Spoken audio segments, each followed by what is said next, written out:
the Squad is at it again. So the Squad, of course, consisting of Larry, Curly, Moe, and then that other girl that nobody can remember her name. But no, the Squad is back, and they are at it again. They have all wound up in a news story this week. So we're going to go with a couple of clips. And frankly, I just find these incredibly entertaining, which is part of the reason that we're going to go over them. Here's a clip from Rashida Tlaib, who apparently she has some different ideas about how Congress should be run. We'll go ahead and take a listen there.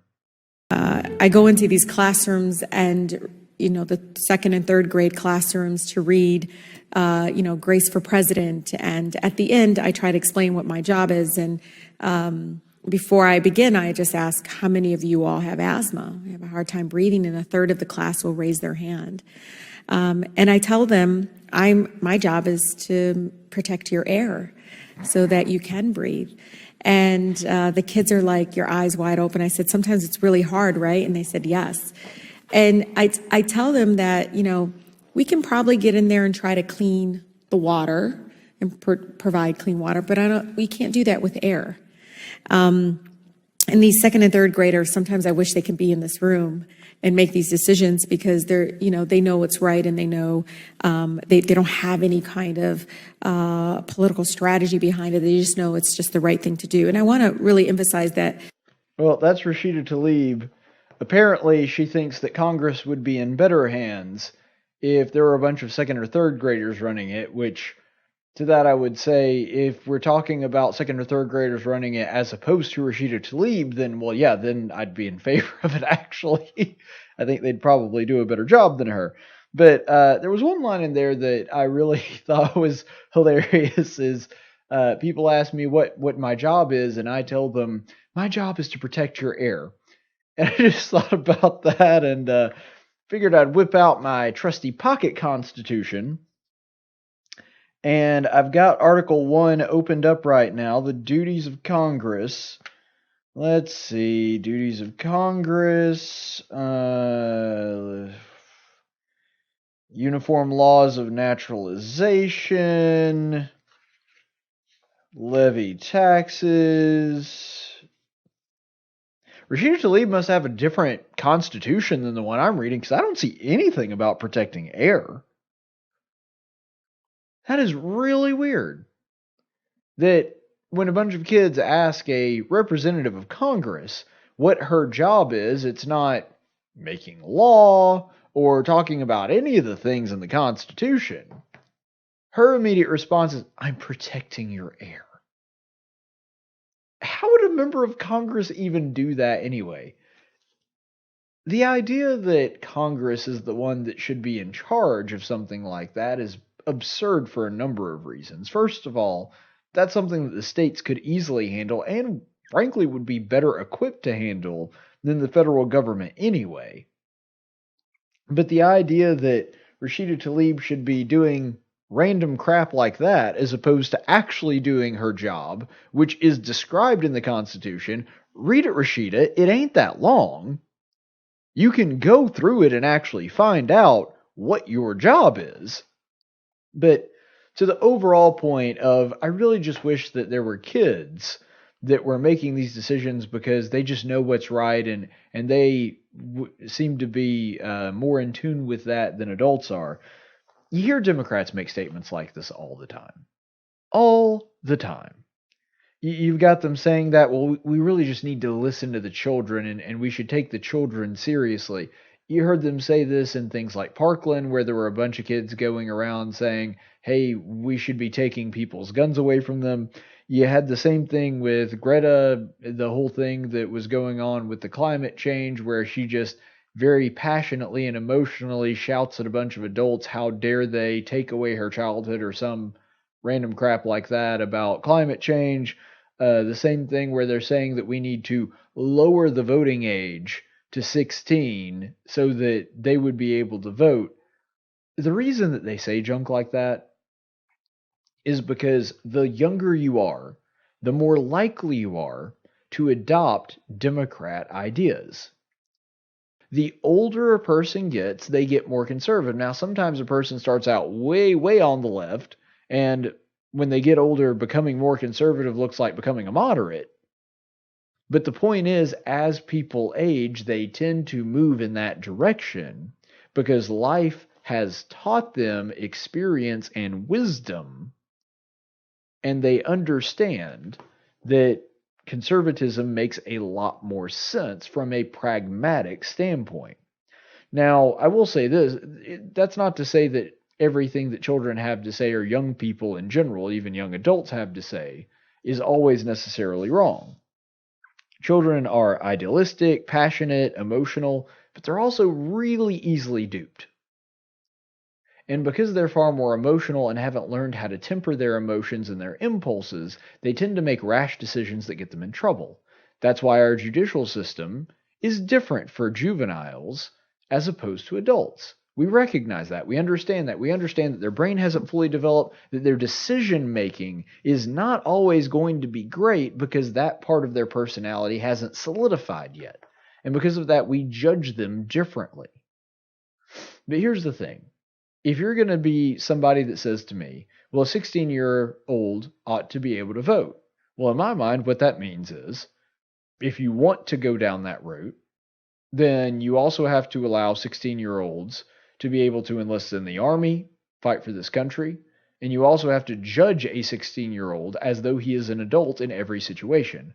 I hate these stupid half-measure things that we try to do with adulthood and prolonged adolescence. Either a person is a man or a woman, or they are a child. There is no in between. They want to say to these people, you know what, you're 16-year-old, sure, you should be deciding who should be the leader of the free world. You should have a say in that.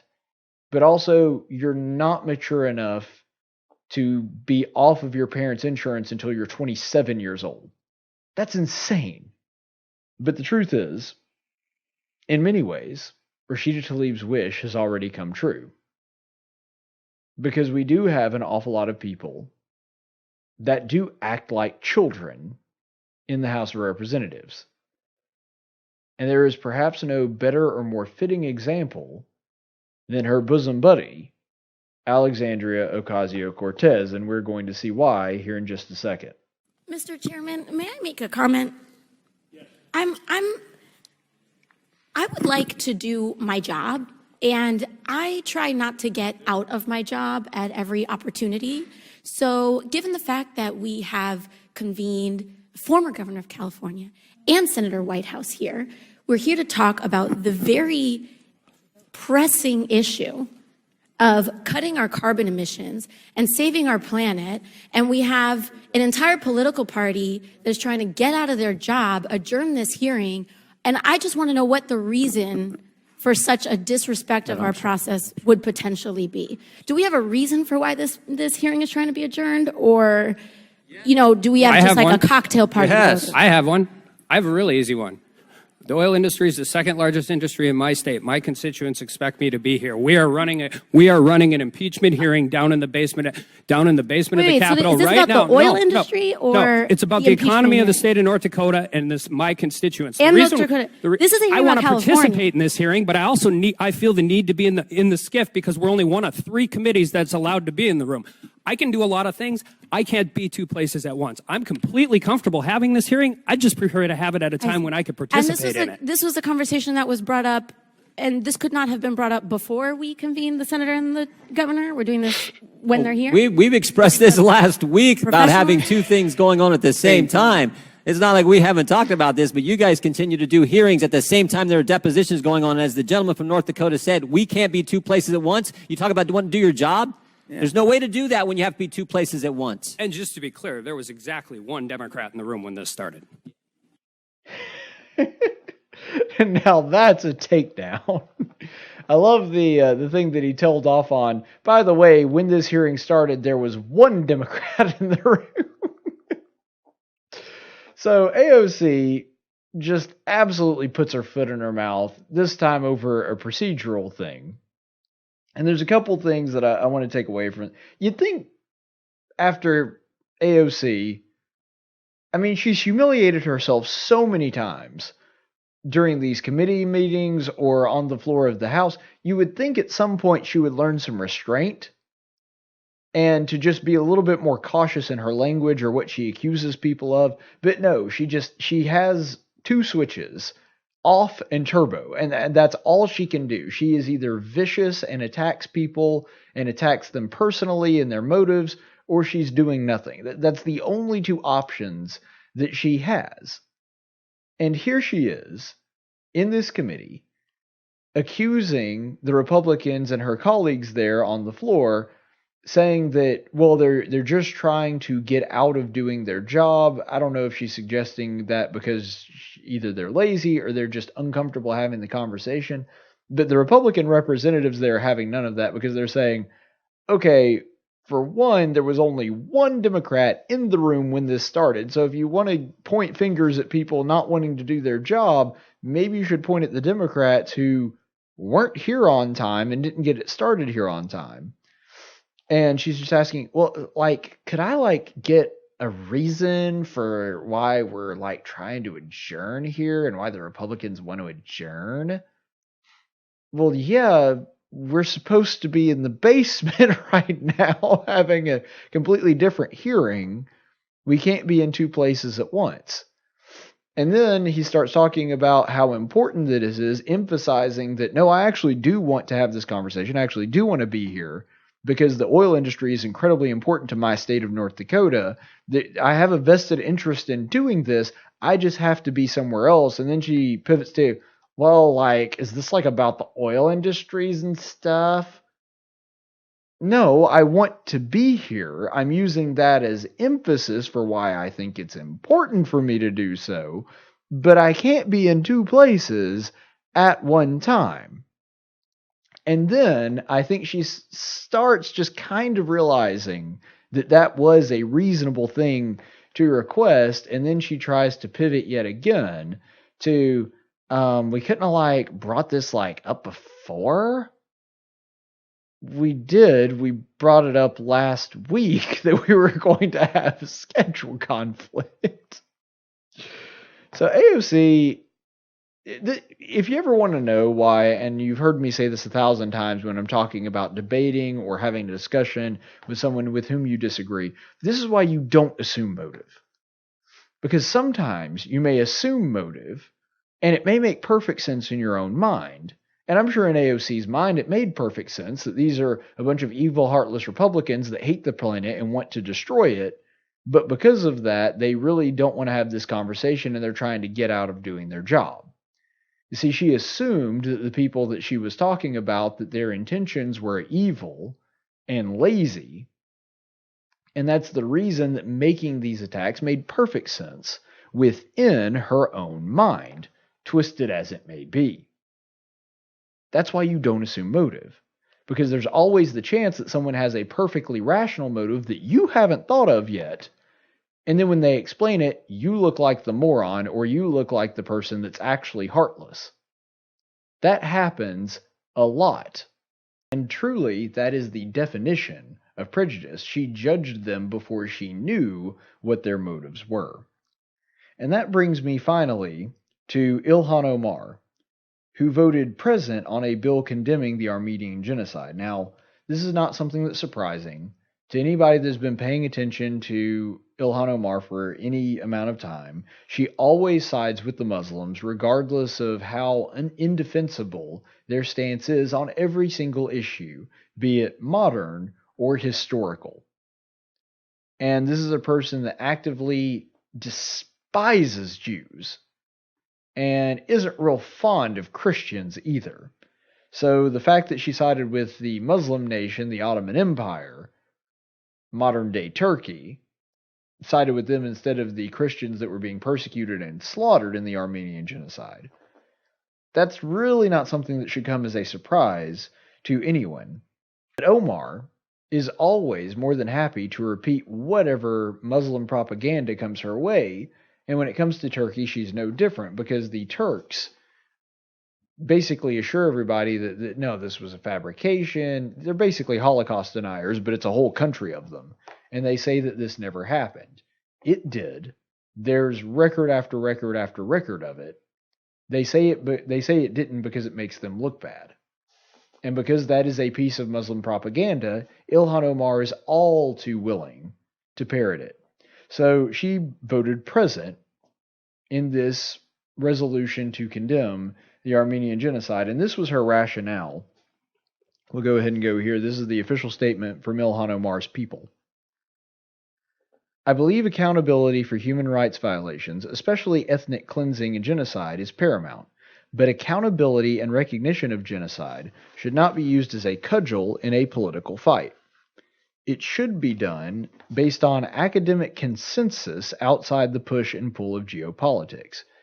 A true acknowledgement of historical crimes against humanity must include both heinous genocides in the 20th century, along with earlier mass slaughters like the transatlantic slave trade and Native American genocide, which took the lives of hundreds of millions of indigenous people in this country. For this reason, I voted present on final passage of House Resolution 296, the resolution affirming the United States record on the Armenian genocide. So there's a couple of things that I want to point out to. First of all, there's only one place in the world that there is not consensus, to use Ilhan Omar's words. The only place where that consensus doesn't exist is inside Turkey. As I stated before, the Turkish government continues to deny it to this day. They realize that it makes them look bad, and because of that, they say, no, it didn't happen. It did happen. And every historic academic in the world, except Turkey and the Middle East, says that yes, it absolutely happened. Turkey denying that this took place is no different than the Soviets or the former Soviets denying things like the Holodomor, where they systematically starved out 3 million people in the Ukraine. All the academics say that it happened. They affirm that it did.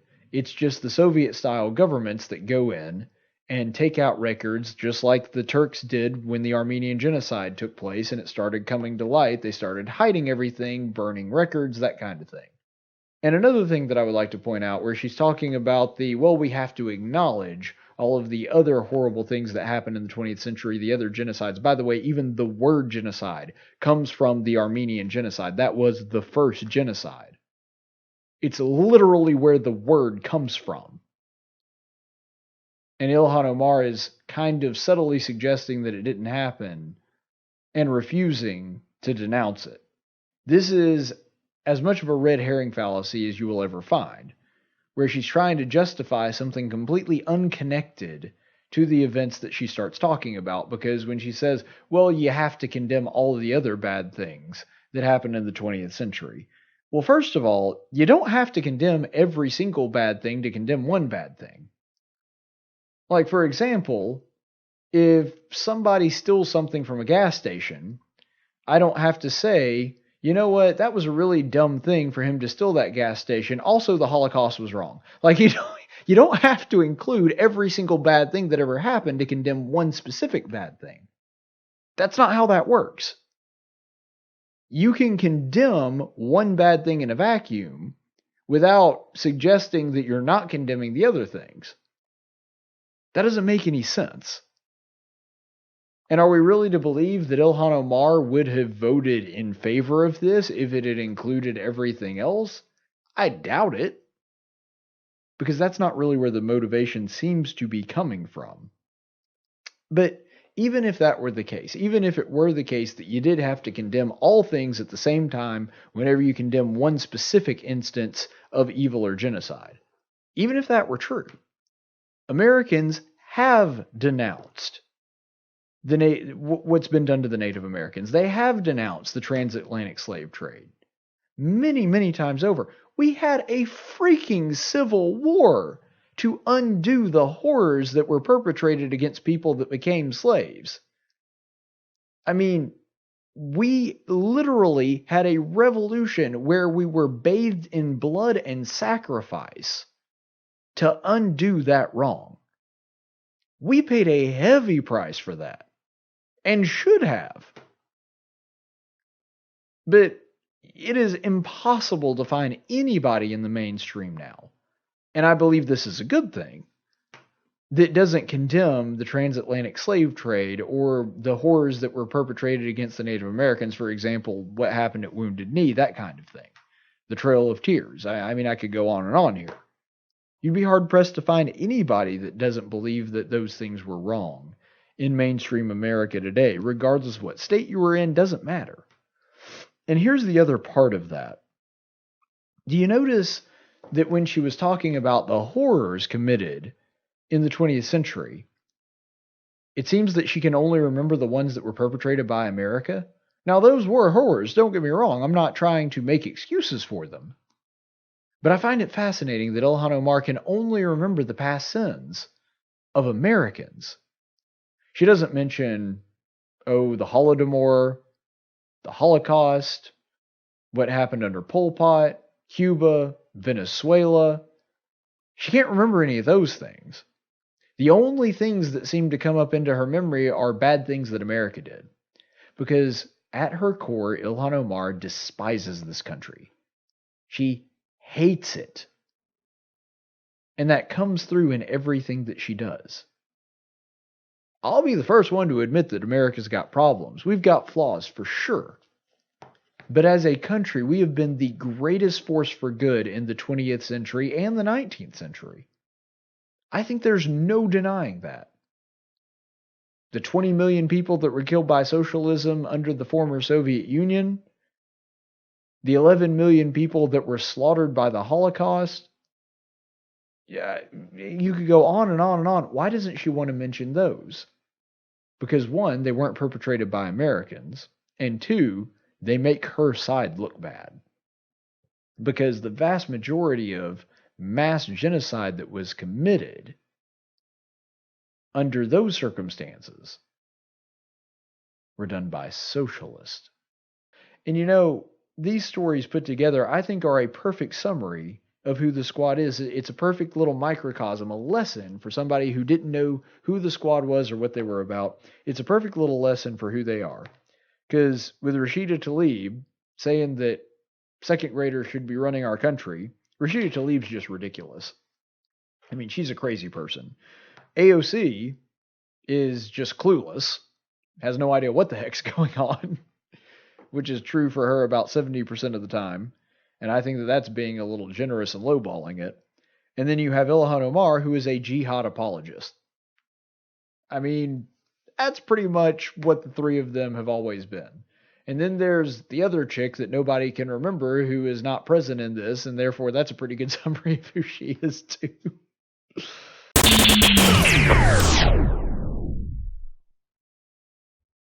Just in case you were wondering, yes, I am a straight white Christian male and a small government constitutionalist, which means I have no chance of getting any help from the government and wouldn't accept their help even if they offered. Which means I'm going to need you to like and subscribe because my gun collection is not going to pay for itself.